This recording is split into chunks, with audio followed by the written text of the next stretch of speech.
Hello, everybody. Good morning, good afternoon, and good evening. My name is Vishwadeep, and I welcome you all on Unacademy Computer Science channel for Unlimited Learning.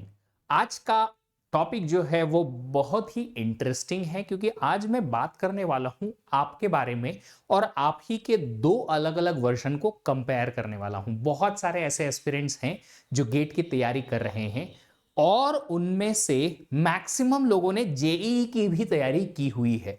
आपने जब JEE की तैयारी की थी जो था IIT JEE exam mains advance, तब आपका वर्जन और आज का वर्जन जो आप एज अ गेट एस्पिरेंट हैं, दोनों में क्या डिफरेंस है और क्यों आप इस डिफरेंस को आपको जानना बहुत जरूरी है। सारे पॉइंट्स को मैं कवर करूंगा, बट सबसे इंपॉर्टेंट बात जो मैं आज कवर करना चाहता हूं वो ये है कि ये सेशन लाया क्यों गया। बहुत सारे ऐसे एस्पिरेंट्स हैं जो बहुत नेगेटिव होते हैं अपनी गेट प्रिपरेशन को लेके because of early failures. JEE की तैयारी की, कोशिश बहुत की, अच्छा रिजल्ट नहीं आया। अब अच्छा रिजल्ट नहीं आया तो क्या ऐसा हुआ जिसकी वजह से अच्छा रिजल्ट नहीं आया, उसके एनालिसिस भी आपने की, कुछ खास समझ आया नहीं। अब वही मैं पर्सन, सर अब मैं गेट क्रैक कर सकता हूं या नहीं कर सकता हूं, ये बहुत बड़ा क्वेश्चन मार्क स्टूडेंट्स के मन में रहता है। इस क्वेश्चन मार्क को आज मैं दूर करूंगा इस सेशन के थ्रू कि you as a JEE aspirant versus you as GATE aspirant. दूसरा पॉइंट है, काफी सारे लोग ये जज्बा लेके आते हैं कि सर मैंने जेई में बहुत मेहनत की, शायद उस वक्त कुछ बुरा था, कुछ तो अच्छा नहीं हुआ, उसकी वजह से मेरी अच्छी रैंक नहीं आई, अच्छा कॉलेज नहीं मिला, बट अब मैं गेट में अच्छी मेहनत करूंगा, एक जुनून के साथ आए हैं। उन्हें भी ये सेशन देखना जरूरी है कि तब से लेके अब में आप में क्या चेंजेस आए हैं और उन चेंजेस को आप कैसे पॉजिटिवली अपने गेट के रिजल्ट की तरफ यूटिलाइज कर पाएंगे। बिफोर वी स्टार्ट, मैं अपने आप को इंट्रोड्यूस कर देता हूं। मेरा नाम विश्वदीप है और मैं इस चैनल पे एस चैनल लीड काम करता हूं और अनअकैडमी प्लेटफॉर्म पे एस प्लस एजुकेटर भी काम करता हूं। गेट मैंने मल्टीपल टाइम्स लिखा है, मैंने जेई अटेम्प्ट नहीं किया था क्योंकि मेरा कोई इंटरेस्ट नहीं था इंजीनियर बनने का। मैं बायोलॉजी लेके और डॉक्टर बनना चाहता था, बट अनफॉर्चुनेटली और फॉर्चुनेटली मुझे इंजीनियरिंग करनी पड़ी। बट आई थॉट कि अब तो मैं गेट तो लिख ही सकता हूँ, and then I tried with these ranks, masters, experience, सब कुछ यहाँ लिखा हुआ है। और अगर कोई यहाँ पे गेट एस्पिरेंट्स है और सीरियस है तो उसे इस चैनल के अलावा अनअकैडमी की फ्री स्पेशल क्लासेस पे भी आपको लेक्चर्स फॉलो करने चाहिए, क्योंकि वहाँ पे बहुत सारे अच्छे कंटेंट मैं प्रोवाइड करता हूँ आप सब लोगों के लिए।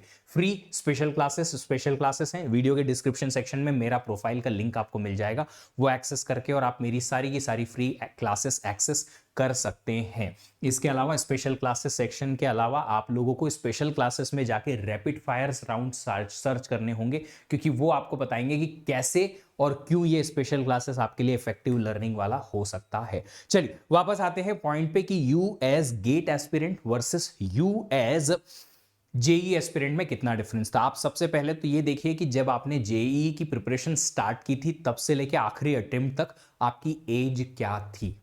आप टीन एज में थे, मैक्सिमम आपकी एज होगी 17 18, कुछ लोग 19 तक भी ट्राई करते हैं, तो कहीं ना कहीं आपकी एज जो है 15 से लेके 18 के बीच में होगी, कुछ एक्सेप्शंस विद 19 होता है। यस और नो, 19 तक आप अपनी जेई की प्रिपरेशन करते हैं। अब यही सेम चीज आप कंपेयर कीजिए जब आप इंजीनियरिंग में आते हैं और गेट की तैयारी करते हैं, तो गेट की तैयारी करने के टाइम पे आपकी एज क्या है। एज है आपकी 20+, 2 साल का, कम से कम 3 साल का भी डिफरेंस है और ज्यादा का। ये 2 साल में ऐसा क्या बदल गया सर? देखिए 2 साल में जो जो बदला है, सबसे पहले वो है मेंटल ग्रोथ। सबसे बड़ी चीज है माइंड की पावर। आप सब लोग ये तो समझते ही होंगे और इसको एग्री भी करेंगे। आप लोग लिख के जरूर बताइएगा कि आप एग्री करते हो किन किन पॉइंट से। आप सब लोग एग्री करते हो कि एक 12 साल के बच्चे से ज्यादा 15 साल के बच्चे की एज वाला बच्चा जो है उसका माइंड चलता है इन जनरल। आप अपने आप के वर्जन को देखो, जब आप 12 इयर्स के थे और आपका जितना माइंड या मेंटल ग्रोथ हुई थी, अंडरस्टैंडिंग लेवल की, इस लाइफ को एक्सपीरियंस करने की, वो उतनी नहीं थी जितनी 15 साल में थी। डेफिनेटली कंपेयर करोगे 2 से 3 साल के डिफरेंस का अपना खुद का वर्जन, तो आप पाओगे कि हाँ यार मैं बेटर हूं, अभी अंडरस्टैंडिंग मेरी बेटर है। अज्यूम करते हो? नहीं, अज्यूम नहीं, एग्री करना चाहिए आपको इस बात का। तो सबसे पहले मेंटल ग्रोथ। जब आप जेई एस्पिरेंट थे, आपकी एज 16 से लेके 18 ईयर के बीच की थी, तो आप 18 ईयर का बॉय या गर्ल हो, एस्पिरेंट लिखूंगा बेहतर होगा, जेंडर न्यूट्रल रखते हैं इस चीज को। तो एक 15-16 साल का बच्चा वर्सेस गेट एस्पिरेंट जो होते हैं वो होते हैं 20 से लेके 23 ईयर्स इन जनरल। ये जनरल एज है, कुछ ज्यादा कम भी हो सकते हैं। तो आप खुद बताइए कि अगर आपकी एज 23 साल की है, 22 साल, 21 साल की है, तो डेफिनेटली अपने 2 साल के वर्जन से तो आप बेहतर हैं समझने में चीजें, एक। दूसरा, चीजों को एनालाइज करने में, याद रखने में आपकी मेमोरी बेहतर है। जी हां, तो मेंटल ग्रोथ का यहां पे मेरा मीनिंग जो है वो है आपकी मेमोरी से, कि आपकी मेमोरी ज्यादा अच्छी हो गई है, चीजें आप ज्यादा याद रख पाओगे आप, प्लस आपकी एनालिसिस पावर अच्छी हो गई है। तो इससे आपको पॉजिटिविटी मिलेगी कि हां, मैं बेटर एनालाइज कर सकता हूं चीजों को, बेटर जजमेंट कर सकता हूं चीजों को कि हाँ ये ऐसे करना चाहिए, वैसे करना चाहिए। और तीसरी चीज जो यहां लिखनी चाहिए मुझे, वो है जो मैंने अभी वर्ड बोला, जजमेंटल की। तो बेटर जजमेंट आप कर सकते हो कि क्या चीज मेरे लिए काम करेगी और क्या नहीं। तो अपने आप के लिए जब आप स्ट्रैटेजीज बनाते हो, कुछ फॉलो करते हो, लेक्चर्स फॉलो करते हो, कोई भी छोटी छोटी चीज फॉलो करते हो, तो डेफिनेटली आपका जजमेंट पहले से कहीं बेहतर है, क्योंकि उसमें एक्सपीरियंस, उसमें लर्निंग और 3 साल की मेंटल ग्रोथ इंक्लूड हो चुकी है। तो जिन भी स्टूडेंट्स को ऐसा लगता है कि सर हमसे जेई नहीं निकला, तो अब गेट क्या निकल जाएगा, निकलेगा बच्चा। क्योंकि बहुत सारे ऐसे बच्चे हैं जो कि ऑलरेडी कह सकते हैं गॉड गिफ्टेड हैं, या जिनका मेंटल ग्रोथ बहुत हाई रेट से होता है, इट इज नेचुरल, आपके हाथ में नहीं है। वो शायद कम मेहनत करके भी अच्छा रिजल्ट लाएं, बट जो बच्चा नॉर्मल ग्रोथ से भी आता है, तो इस लेवल तक आते आते, 23 साल तक आते आते उसकी मेंटल ग्रोथ इतनी हो जाती है कि वो गेट के क्वेश्चन को समझ के और सॉल्व तो कर सकता है। बस ये बात है कि कुछ लोगों की मेमोरी पावर बाकी के कंपैरिजन में कम होती है, किसी की ज्यादा होती है। मेमोरी पावर होती जरूर सबके पास है, बस कुछ लोगों की ज्यादा होती है, कुछ की कम। कुछ लोगों की मेमोरी पावर पढ़ाई में ही कम होती है और कुछ लोगों की मेमोरी पावर पढ़ाई में ही ज्यादा होती है। तो ये जो कंपैरिजन है, आप अपने आप से कभी करना बैठेंगे तो आपको ऐसा लगेगा कि यार इससे तो बेहतर ही हूं मैं, मेरी मेमोरी बेटर हुई है पहले से, ऑफकोर्स मैं ज्यादा याद रख सकता हूं चीजें, ऑफकोर्स मैं ज्यादा अच्छे से एनालाइज कर सकता हूं चीजें। चलो, सेकंड पॉइंट यहां पे आता है लेवल ऑफ अंडरस्टैंडिंग, जो मैं ऑलरेडी बता चुका था। देखिए, जब आप 17-18 साल के बच्चे रहते हो, तो आपको जो चीजें जिस तरीके से समझ आती थी, वो अब बेहतर तरीके से समझ में आएगी। एक ही टॉपिक जब मैं पहले आपको एक्सप्लेन करता था या करूंगा, उस टाइम पर जब आप जेई एस्पिरेंट थे, तब से लेके अब में आप में डिफरेंस बहुत आ जाता है। ऑफ कोर्स आता है। क्यों आता है? क्योंकि आपकी एज अगर बढ़ी है तो आपको चीजें जल्दी समझ में आती हैं। इतना टाइम नहीं लगता है जितना एज अ जेईई एस्पिरेंट लगता था। और वहां पे ही एक बड़ा कैच है कि बॉस, आपको कम टाइम में ज्यादा चीजें समझ में आ जाएंगी अगर आप गेट एस्पिरेंट हैं अभी तो। अच्छा, एक और चीज है, ये जेईई एस्पिरेंट क्या मैथमेटिक्स पढ़ते हैं?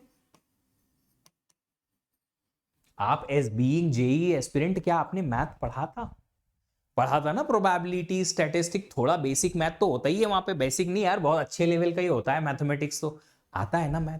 अब यही मैथमेटिक्स जो है आपका बेस बनता है, base for GATE and masters. अगर आपने जेईई में सिंसियर मेहनत की है ना, चाहे आपका रैंक आया नहीं आया, अगर सिंसियर एफर्ट्स लगाए हैं, तो कहीं ना कहीं धुंधला धुंधला उस टाइम का पढ़ा हुआ, समझा हुआ आपको आगे काम आएगा। कहां? यहां। और ये अगर याद रहता है ना, तो चीजें आपको ज्यादा अच्छे से क्लैरिटी से समझ में आती है। यहां पे ना एक बहुत सिंपल सा एग्जाम्पल मेरे दिमाग में आ रहा है। ये एग्जाम्पल है काफ़ी सालों पुराना, जब मैं एक ऑफलाइन क्लासेस के लिए काम करता था। वहाँ एक स्टूडेंट मेरे पास आता है, करीबन 4 साल पुरानी ये बात होगी, 4 से 5 साल। एक स्टूडेंट मेरे पास आता है, बोलता है कि सर, सीओए में आपके जैसा एक कोर्स है, computer organisation architecture, computer science में, इसमें आपके जैसी अंडरस्टैंडिंग बनाने के लिए मुझे क्या करना पड़ेगा? देखिए एक बात बताऊं, मैंने जब सीओए पहली बार पढ़ा था या कोई भी टॉपिक पहली बार पढ़ा था, इतना लेवल का अंडरस्टैंडिंग मेरा भी नहीं था। जब मैंने पहली बार इनफैक्ट पढ़ाया भी था तब भी इतना नहीं था।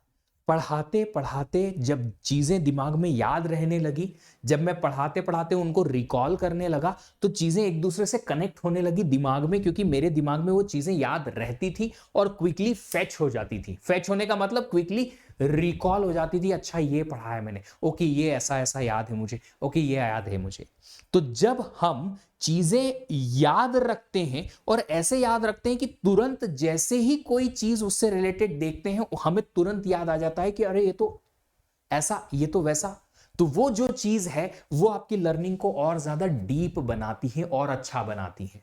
तो मैंने उस स्टूडेंट को रिप्लाई किया था कि तुझे बेटा कम से कम 5-6 साल इस सब्जेक्ट को पढ़ाना पड़ेगा, 50-60 बार, तब जाके इस लेवल की अंडरस्टैंडिंग आएगी। क्योंकि जब तक आप पढ़ाओगे नहीं, मल्टीपल टाइम्स उसे रिकॉल नहीं करोगे, आपको उतनी लेवल की अंडरस्टैंडिंग बनेगी नहीं। एक और छोटा सा एग्जांपल मेरे दिमाग में यहां पे आ रहा है, और वो एग्जांपल है कि मान लो आपसे किसी ने कहा यार ये इस बंदे को कहीं देखा देखा किसके जैसा लग रहा है। अब मान लो कि वो जो पर्सन आप सामने से देख रहे हो वो किसी फेमस पर्सनालिटी का डोपलगैंगर है, डुप्लीकेट है। तो आप दोनों, अरे ये तो सचिन के जैसा दिख रहा है, अरे ये तो अनिल कपूर के जैसा दिख रहा है, अरे ये तो शाहरुख खान के जैसा दिख रहा है, आप तुरंत पकड़ सकते हो। यस, क्यों? क्योंकि शाहरुख खान या कोई भी सेलिब्रिटी जिसका आप नाम ले रहे हो, उसका फोटोग्राफ आपके दिमाग में है और उसका नाम तुरंत आपके दिमाग में आता है जैसे आप वो देखते हो। मान लो कि आपने किसी सेलिब्रिटी को देखा पर वो बहुत ज्यादा फेमस नहीं है, एक आध मूवी में किसी को देखा और आप भूल गए, तो फिर आप याद रख यार ये इस एक्ट्रेस को कहां देखा था, इस एक्टर को कहां देखा था, कहां देखा था, कौन से में था, पता नहीं चलेगा। क्यों? क्योंकि आपने उसको बार बार नहीं देखा है, वो आपके दिमाग में बहुत क्लियरली स्टोर्ड नहीं है। एग्जैक्टली माई पॉइंट कि अगर आप लोग किसी भी चीज को बहुत अच्छे से समझना चाहते हैं तो उसका आपको बैकग्राउंड काफी लंबे टाइम तक याद रहना जरूरी है और अच्छे से क्लैरिटी से याद रहना जरूरी है। मल्टीपल रिवीजन से काम चलेगा ऑफ कोर्स, बट आपको ये लेवल ऑफ अंडरस्टैंडिंग जो है वो इंप्रूव होता है एज अ गेट एस्पिरेंट, क्योंकि आप मैथ बेसिक वाला पढ़ के आते हैं, उससे रिलेटेड काफी सारी चीजें आपको याद रह जाती है। नेक्स्ट है लेवल ऑफ रिस्पॉन्सिबिलिटी। ये मेरा फेवरेट पॉइंट है, ये जो है मेरा फेवरेट पॉइंट है। जब आप अपने आप के लिए रिस्पॉन्सिबल फील करना शुरू कर देते हैं, ऑटोमेटिकली आपकी जो पुश है अंदर से या आपकी जो स्टडी लेवल है वो इंक्रीज हो जाता है। जब आप जेई एस्पिरेंट रहते हैं ना, वहां कहीं ना कहीं बैकअप प्लान रहता है, चलो आईआईटी नहीं मिला तो दूसरा कॉलेज कोई तो मिलेगा, इंजीनियरिंग तो करनी पड़ेगी, दूसरा कोई ऑप्शन रखना भी नहीं है। तो इंजीनियरिंग अगर करनी है तो बिना जेई निकाले भी एडमिशन मिल जाते हैं, बिल्कुल मिलते हैं। तो वहां कहीं ना आप इतने रिस्पॉन्सिबल नहीं होते हो अपने आप की लाइफ को लेके। खैर वो एज भी नहीं होती है जब आप रिस्पॉन्सिबल फील करो, थोड़ा सा टीन एज वाला जो टाइम रहता है उसमें ईगो थोड़ा सा क्या बोलते हैं ना, चोड़ बहुत रहती है, अरे मैं तो निकाल लूंगा, अरे मैं तो हो जाएगा, अपने से तो कुछ भी हो जाएगा, कैसे भी कर लेंगे, दोस्ती मस्ती, और थोड़ा सा इमेच्योर माइंड रहता है, तो उसकी वजह से आपको उतनी रिस्पॉन्सिबिलिटीज फील नहीं होती दिमाग में। बट जब आप गेट की तरफ जाते हैं, जब आप इंजीनियरिंग में आ जाते हैं, फिर लगता है यार कि इंजीनियरिंग में आप अच्छा तो प्लेसमेंट लगेगा नहीं, इतने प्लेसमेंट से काम बनेगा नहीं, तो थोड़ा सा सेल्फ रिस्पॉन्सिबिलिटी दिमाग में आ जाती है कि नहीं यार अब खुद से ही पढ़ाई करनी है, अब ज्यादा कोई और बोलेगा ना बोलेगा कुछ भी हो, बट हमें अपने से रिस्पॉन्सिबल बनना है। तो जेई एस्पिरेंट्स जो है उनमें खुद से अपने लिए रिस्पॉन्सिबिलिटी उतनी फील नहीं होती कि मेरे को अपनी जिंदगी का कुछ तो ख्याल करना पड़ेगा एक्सेट्रा। बच्चे होते हैं, काफी यंग एज होती है, वो होता है, दैट्स ट्रू। मैंने भी अपने आसपास बहुत सारे बच्चों को देखा है, मेरी फैमिली में नेफ्यू नीस बहुत सारे हैं, तो धीरे धीरे करके ही वो रिस्पॉन्सिबिलिटी लेवल आता है। तो जब यहां पे आप आ जाते हो तब तक आते आते आपकी लेवल ऑफ रिस्पॉन्सिबिलिटी इतनी हाई हो जाती कि आपको लगता है कि हाँ यार एग्जैक्टली अब मुझे तो अपने लाइफ के लिए कुछ करना ही पड़ेगा, वरना यार कैसे मैं पैसे मांगूंगा पापा से, कैसे मुंह दिखाऊंगा लोगों को, कैसे हम अपनी जिंदगी आगे जिएंगे एक्सेट्रा। काफी सारी रिस्पॉन्सिबिलिटी जो है फील होने लग जाती है। नेक्स्ट है डिस्ट्रैक्शन लेवल। जो बच्चे होते हैं उनमें डिस्ट्रैक्शन लेवल काफी हाई होता है, बहुत सारी चीजों का डिस्ट्रैक्शन होता है। ऑफ कोर्स मैं थोड़ा सा फ्रैंक बोलूंगा यहाँ पे, बट होता है of course, that's the edge जब आपको नया नया टीनेज होती है, लोगों से मिलना या थोड़ा सा छूट मिलना शुरू होती है, दोस्तों के साथ शायद घूमना शुरू हो जाता है, बाइक या कार चलाना आप शुरू कर देते हैं, अपने दोस्तों से बातें करना शुरू कर देते हैं, थोड़ी और क्लोज हो जाते हैं लोगों के साथ में, तो थोड़ा ओपनली बातें करना शुरू कर देते हैं। एंड यू ऑल नो कि किस टाइप की फिर बातें होती हैं of course. And then distractions come with relationships also in the teenage. कहीं कहीं लोग ऐसी गलत रिलेशनशिप्स में भी पड़ जाते हैं, किसी न किसी वजह से डिस्ट्रैक्शन होता ही रहता है। इन्फेक्चुएशन भी होता है लड़कियों की तरफ या लड़कों की तरफ, अट्रैक्शन भी होता है। ऑफ कोर्स वो ऐसी चीजें हैं जो डिस्ट्रैक्ट करती हैं। फोन या आपको अपना पर्सनल फोन मिलने लगता है, आप अपना personal social media account use करना शुरू कर देते हैं, क्योंकि पेरेंट्स जो है अलाउ कर देते हैं आप लोगों को। टेलीग्राम व्हाट्सएप के थ्रू भी आप कनेक्टेड रहते हैं लोगों से। तो कहीं ना कहीं सोशल मीडिया की वजह से, रिलेशनशिप्स की वजह से, फ्रेंड्स की वजह से और बहुत सारी दूसरी चीजों की वजह से डिस्ट्रैक्शन ज्यादा होता है। सेम चीज जो है, डिस्ट्रैक्शन यहां होता तो है बट कंपैरेटिवली लो। देखिए डिस्ट्रैक्शन हर किसी को होता है,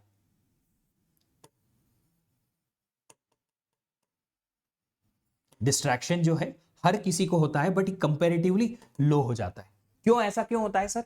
क्योंकि आप, वही बात है जो मैंने यहां लिखी है, आप अपनी रिस्पॉन्सिबिलिटी समझने लगते हो। ठीक है, धीरे धीरे करके थोड़ा सा मेच्योर हो जाते हो, तो वो जो अट्रैक्शन हो रहे थे आपको या इन्फेक्चुएशंस हो रहे थे वो थोड़े कम हो जाते हैं, है ना। फिर आप इंजीनियरिंग कॉलेज में जाते हो तो कहीं ना कहीं वहां पे आप लोगों को एक ऐसा कह सकते हैं थोड़ा सा क्लीन या ओपन माहौल मिलता है, जहां से आपको वो जो छोटे बच्चों वाला अट्रैक्शन काइंड ऑफ फील होता है वो कम हो जाता है।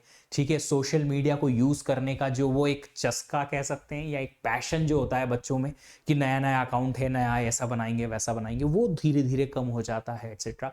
तो कहीं ना कहीं रिस्पॉन्सिबिलिटी और मल्टीपल चीजों की वजह से डिस्ट्रैक्शन लो हो जाता है। डिस्ट्रैक्शन किसी का भी जीरो नहीं होता, हमें भी डिस्ट्रैक्शन होता है। हम भी जब क्लास की तैयारी करते हैं मल्टीपल चीजें याद आने लगती हैं, बहुत सारी रिस्पॉन्सिबिलिटीज, अरे याद आ गया, अरे इसका बिल रह गया, उसका बिल रह गया, इसको ऑर्डर करना रह गया, ये चीज़ कॉल करना रह गई, ये ट्रांसफ़र करना रह गया। सो बहुत सारी चीज़ें होती हैं हमारी लाइफ में भी, वो डिस्ट्रैक्शन को साइड में रख के और फिर हमें फोकस करना पड़ता है। तो जैसे जैसे आप मेच्योर होते जाते हैं, आपका जो डिस्ट्रैक्शन लेवल है थोड़ा थोड़ा थोड़ा थोड़ा कम हो जाता है, माइंड जो है फोकस ज़्यादा रहता है, पेशेंस ज़्यादा आ जाता है। तो ये आपको हाई कंपैरेटिवली लो डिस्ट्रैक्शन लेवल यहां पे आ जाता है गेट पे। फिर आता है नेक्स्ट है करियर प्रेशर। जैसे कि जेई एस्पिरेंट के लिए मैंने अभी थोड़ी देर पहले कहा था लेवल ऑफ रिस्पॉन्सिबिलिटी का, कि जेई एस्पिरेंट को ना करियर का उतना प्रेशर नहीं होता उस टाइम पे। पेरेंट्स पैसे दे रहे हैं, रिस्पॉन्सिबिलिटीज ठीक है, इंजीनियरिंग कॉलेज तक तो पापा पैसे दे ही देंगे या पेरेंट्स थोड़ा अरेंज कर ही देंगे। मुझे तो है नहीं कि ऐसा कि मुझे खुद से कमाना है और खुद से इंजीनियरिंग करनी है ना, ऐसा होता नहीं है। तो कहीं ना कहीं एक वो लेवल ऑफ करियर प्रेशर जो है थोड़ा सा लो होता है। यहां पे इंजीनियरिंग कॉलेज तो मिलेगा ही, कुछ न कुछ तो हो ही जाएगा, ऐसा कहीं ना कहीं सेंस होता है बच्चों में। प्रेशर अपने आप पे वो भी लेते हैं, नहीं यार पुश आ रहा है घर से तो डेफिनेटली उसके बारे में हमें कुछ तो करना ही पड़ेगा, बट स्टिल करियर प्रेशर थोड़ा लो होता है सेल्फ से। मैक्सिमम लोगों को, I am not talking about all, बहुत सारे सीरियस बच्चे भी होते हैं जो करियर प्रेशर ले लेते हैं उस टाइम पे, बट फिर भी कहीं ना कहीं लो होता है। यहां पे हाई हो जाता है, यहां पे आने के बाद में ना बच्चे जो है फट्टे में आ जाते हैं। फट्टे में आ जाते हैं इन द सेंस कि अब लगता है डर जिंदगी का, अब क्या होगा बॉस, जाने क्या होगा रामा रे वाला सीन यहाँ पे बनता है कि यार अब अगर गेट नहीं निकला तो क्या, कॉलेज में प्लेसमेंट भी नहीं आते, प्लेसमेंट आया है 3 लाख का, 4 लाख का पैकेज मिला या 2 लाख साल का ही पैकेज मिला है, इससे क्या होगा? क्या मैं 4 लाख रुपए साल कमा के और बैंगलोर जैसी सिटी में सर्वाइव कर पाऊंगा? क्या मैं गेट में अच्छी रैंक ला पाऊंगा? कहीं ना कहीं ऐसे बहुत सारे ख्याल आते हैं जिसकी वजह से करियर का प्रेशर जो है वो डेफिनेटली बच्चों पे बहुत बहुत बहुत ज्यादा आ जाता है। नेक्स्ट जो चीज है वो है एक्स्ट्रा पुश या फॉलो अप। ये एक ऐसी चीज है जो अभी भी काफी सारे बच्चों को चाहिए, बट फिर भी इस बारे में बात करता हूं। देखो जब आप स्कूल में होते हो आप देखोगे कि स्कूल में आपको बहुत फॉलो अप लिए जाते थे।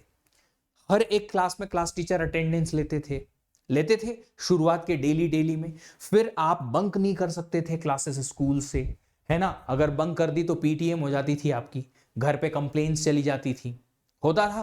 फिर अगर आपको कोई होमवर्क दिया है, डेली टू डेली होमवर्क करना ही करना था, रोज होमवर्क मिलता था, रोज फॉलो अप होता था स्कूल में कि होमवर्क किया कि नहीं। हमारे तो नाखून से लेके जूते क्लीन है कि नहीं है, ड्रेसअप ठीक से है कि नहीं है, वो भी बालों की लेंथ तक भी चेक होती थी हमारी। तो हमारी यस, हर महीने पेरेंट टीचर मीटिंग होती थी, और हमारी पेरेंट टीचर मीटिंग में टीचर घर आके बात करते थे पेरेंट्स के साथ। मेरे साथ ऐसा होता था, और आपके साथ ऐसा होता होगा कम से कम कि हर दूसरे तीसरे महीने में एक पीटीएम होती है, जब पेरेंट्स को स्कूल भेजा जाता है या स्कूल बुलाया जाता है, और फिर बात की जाती है कि भैया बताओ क्या है रिपोर्ट, घर पे कैसे हैं ये, फिर स्कूल में कैसे हैं, आपकी बहुत फॉलो अप होती है।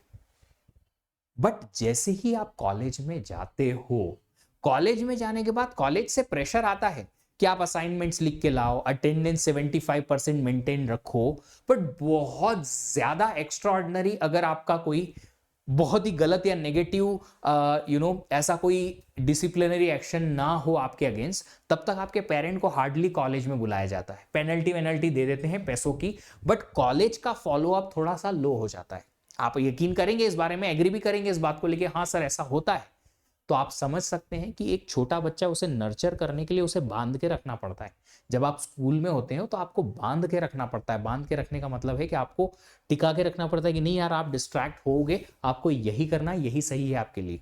आपका मन नहीं करता है तो भी आपसे करवाया जाता है, क्योंकि आपको डिसिप्लिन बनाया जाता है। आप उतने रिस्पॉन्सिबल या उतने ज्यादा अंडरस्टैंडिंग वाले पर्सन नहीं होते हो। इसलिए जब कॉलेज में आ जाते हो तो ऑटोमेटिकली आपको ये समझ में आना चाहिए कि हाँ यार हमारी जिंदगी की अपनी रिस्पॉन्सिबिलिटी खुद है। कॉलेज ऑफ कोर्स आपको थोड़ा तो बांध के रखता है, बट आप खुद देखोगे तो समझोगे कि गेट की क्लासेस में आपसे कोई फॉलो अप नहीं ले रहा ना, कोई आपकी अटेंडेंस नहीं ले रहा कि आपने सारी क्लासेस अटेंड करी कि नहीं करी, सारे लेक्चर्स खत्म किए या नहीं किए, कोई नहीं ले रहा।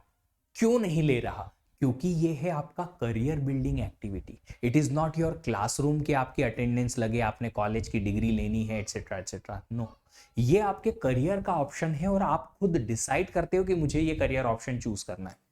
तो फिर आप अपने लिए रिस्पॉन्सिबल हो कि मुझे सारी क्लासेस अटेंड करनी है। नहीं भी करोगे तो किसी को कोई पता नहीं चलेगा। आप झूठ झूठ बोल के और सबको बोल सकते हो मैंने सारे लेक्चर्स अटेंड कर लिए, किसी को भी बोल सकते हो, कोई कोई फर्क नहीं पड़ेगा। ऑनलाइन में तो इनफैक्ट ये भी बेटर है, आप रूम लॉक करके और मम्मी को बोल दो मैं मम्मी पढ़ाई कर रहा हूं, एक तरफ लेक्चर चल रहे हैं और अपने फोन में गेम खेल रहे हैं। बहुत सारे बच्चे ऐसा करते हैं। तो ये जो फॉलो अप ना लेना या एक्स्ट्रा पुश जो नहीं मिलता है, उसकी वजह क्या है? उसकी वजह यह है कि 90% गेट एस्पिरेंट जो है अपने आप में सीरियस होता है। मैं एक और स्टोरी सुनाता हूं। मुझे टीचिंग में था इंटरेस्ट, तो मैंने सोचा चलो एक कॉलेज में पढ़ाया जाए। तो 2013 में मैं कॉलेज में गया। एक कॉलेज में मैंने 4 महीने पढ़ाया, एक सेमेस्टर भर में। फिर मुझे वहां एहसास हुआ कि कॉलेज में बच्चा खाली टाइम पास करने आ रहा है, कितना ही अच्छा लेक्चर उसको दे दो कोई फर्क नहीं पड़ रहा। उसको पढ़ना ही नहीं है, उसको पढ़ना ही नहीं है। कॉलेज में आके उसको ऐसा लगता है कि कॉलेज आके तो टीचर सारे बस बेवकूफी बना रहे हैं हमें, बस ऐसे ही जबरदस्ती पढ़ा रहे हैं, कॉलेज वालों को कुछ पता ही नहीं है। ओहो, मैंने इनफैक्ट ऑपरेटिंग सिस्टम की कोडिंग करवाने की कोशिश करी, सिस्टम प्रोग्रामिंग सिखाने की कोशिश करी, जो कि कोर्स में नहीं था। फिर भी किसी को कोई मतलब नहीं। और कंप्यूटर ऑर्गेनाइजेशन आर्किटेक्चर जो मैंने पढ़ाया कॉलेज में, तो बच्चों को मैंने गेट लेवल का पढ़ाने की कोशिश की, अच्छे क्वेश्चंस प्रैक्टिस कराने की कोशिश की, कोई मतलब नहीं उनको। क्यों? ऐसा क्यों? क्योंकि स्टूडेंट्स को ऐसा लगता है कि लाइफ हमारी इससे नहीं बन रही है, हम कर लेंगे जो करना है। अपनी अलग ही चोट रहती है कुछ लोगों को। बट जैसे ही वो गेट में एनरोल होते हैं, जैसे ही वो कहीं बाहर कैट या किसी दूसरी एग्जाम की प्रिपरेशन में लग जाते हैं, वहां पे एकदम सिंसियर हो जाते हैं। सेम बच्चा बाहर जाके सीरियस हो जाएगा, और जो बच्चा नहीं सीरियस होना है वो तो कॉलेज में है ही है। तो जो गेट एस्पिरेंट है वो ऑटोमेटिकली सीरियस है, तो उन्हें फॉलोअप लेने की जरूरत नहीं पड़ती। बट फिर भी गेट एस्पिरेंट्स में से भी बहुत सारे ऐसे बच्चे अभी भी हैं जिनको एक्स्ट्रा पुश चाहिए, ये किक चाहिए डेली टू डेली। कोई अगर इनको रोज जबरदस्ती बिठा के पढ़ाएगा तो शायद ये रैंक भी ले आएंगे, बट खुद से नहीं पढ़ पाएंगे। अब ये जो प्रॉब्लम है ये आपको रेक्टिफाई करनी है बॉस। अगर आप भी इन 10% में से हो जिनको एक्स्ट्रा पुश या फॉलो अप की जरूरत लगती है, तो आप रखो अपने पास ऐसा पर्सन। मैंने एक अपने फ्रेंड को देखा है जो कि जब गेट की तैयारी कर रहा था इंजीनियरिंग करने के बाद, तो उसने अपना मोबाइल फोन त्यागा, सबसे पहले तो छोड़ दिया। फिर अपनी सिस्टर को कहा कि तू मुझे रोज के 10 रुपए देना बस। इट्स वेरी लॉन्ग स्टोरी, बहुत पुरानी बात है, 2012-13 की बात है। तो उसने कहा अपनी सिस्टर को कि मुझे सिर्फ 10 रुपए रोज चाहिए, सिर्फ इसलिए क्योंकि 5 रुपए मैं ऑटो से जाके क्लास पहुंच जाऊं और 5 रुपए वापस ले आऊं। मेरे को चाय कॉफी ना ही और किसी चीज का पैसा तेज चाहिए, इतना स्ट्रिक्ट बनना है, 1 रुपया भी एक्स्ट्रा मत देना। बहुत बार वो वॉक करके वापस आता था अपनी क्लासेस से, क्योंकि उसको भूख लगती थी, तो वो 5 रुपए की चाय और एक बिस्किट खा लेता था। बट उसने 1 साल बराबरी से इस तरीके से प्रिपरेशन की, क्योंकि उसको पता था कि अगर मेरे पास जरा सा भी एक्स्ट्रा ढील मिली तो मैं फैल जाऊंगा और मैं तैयारी नहीं कर पाऊंगा। उसने ऐसा किया और उसने गेट क्रैक करी। तो ये जो एक्स्ट्रा फॉलो अप अगर आपको चाहिए, एक्स्ट्रा पुश चाहिए, अपनी पेरेंट्स, अपने फैमिली मेंबर्स को अपने हाथ का अपने कमांड दे के रखो, और साथ ही साथ कोशिश करो कि आप उस लायक बन जाओ कि हां आपको एक्स्ट्रा पुश की जरूरत ना पड़े, अगर पॉसिबल है तो अगर आप लोग में से भी कोई ऐसे हैं तो जरूरत है। स्कूल में ऑफ कोर्स जरूरत पड़ती थी, हार्ड फास्ट जरूरत पड़ती थी आपको। ट्यूशंस जहां भी आप जाते थे, जेई की क्लासेस जाते थे, वहां भी आपसे बार बार पूछा जाता कौन है क्या नहीं है। अटेंडेंस का भी फंडा होता है जेई क्लासेस में, यहां नहीं होता। यहां बिल्कुल नहीं है, गेट की क्लासेस में कोई फंडा नहीं है। आपको आना है आओ, नहीं आना है मत आओ, फीस दे दो। आप अपनी जिंदगी के खुद रिस्पॉन्सिबल पर्सन हो, सवारी अपने सामान की खुद जिम्मेदार है, सिंपल। अब बात ये आती है सर कि ये एक्स्ट्रा पुश या फॉलो अप कौन लेगा। बहुत सारे लोग हैं जो ले सकते हैं। बहुत सारे लोग मुझसे भी अपने ये पर्सनली चीजें शेयर करते रहते हैं ताकि मैं भी क्वेश्चन करता रहूं। इनफैक्ट मेरे जो असिस्टेंट है पीयूष कुमार सर, उनको मैंने स्ट्रिक्टली कह रखा है कि अगर तुमसे कोई पूछे कि सर स्ट्रेटेजी बताओ, तो तुम 1 महीने की स्ट्रेटेजी बताओ और फिर बोलो कि अगले महीने आओ और मुझे पहले बताओ कि तुमने किया क्या, उसके बाद मैं आगे की बात करूंगा। खाली पूछ लेते हो, करते कुछ नहीं हो, तो फिर क्या मतलब, मेरा टाइम वेस्ट है, तुम्हारा भी टाइम वेस्ट है। इनफैक्ट इतना तक बोल रखा है ताकि स्टूडेंट्स थोड़े सीरियस रहें। जो स्टूडेंट सीरियस होता है ऑटोमेटिकली वो मेहनत करके और कहीं ना कहीं अच्छी जगह तो पहुंच ही जाता है। अब आप पहले ये डिसाइड करो कि आप रियल में सीरियस हो या बस दिखावा कर रहे हो सीरियस होने का। अगर आप दिखावा कर रहे हो तो गड़बड़ है। फिर आप जैसे जेई एस्पिरेंट थे वैसे ही आप गेट एस्पिरेंट भी हो, और वहां पे अगर बहुत कुछ अच्छा नहीं हुआ है तो यहां भी फिर बहुत ज्यादा अच्छा करने की उम्मीद है नहीं।